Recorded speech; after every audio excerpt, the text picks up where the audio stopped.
As we celebrate the legacy of Dr. Martin Luther King Jr., if he were to spend this day looking over America and assessing how much of his dream has come to fruition, I can't help but think he wouldn't be completely satisfied, but he would be pleased with much of the progress we made as a nation. I believe he would look at our current president and smile, not because of his politics, but because of what his presence in the White House represents. Those that did everything in their power to make sure his dream never came to reality are probably rolling in their graves right now.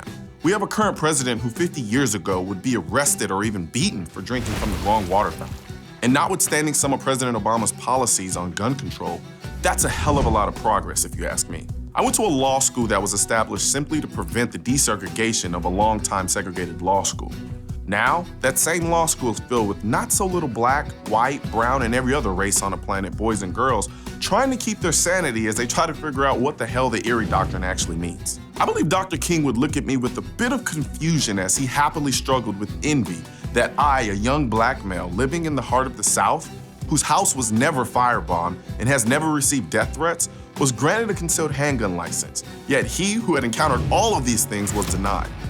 Because let's not forget, the first forms of gun control were created to keep people like me from having guns. Growing up, I studied Dr. King's teachings and the nonviolent resistance he embraced. I learned there was nothing passive about a group of civil rights activists marching down the streets of Alabama in 1965. Dr. King was a nonviolent man, but even he understood the realities of self-defense and protecting his home and his family in the face of life-threatening violence. This is why he tried to apply for that gun permit when his house where his wife and daughter lived was firebombed. When Dr. King was denied, he did the next best thing and surrounded himself with people with guns, which was evidenced by one of Dr. King's advisors describing his home as an arsenal.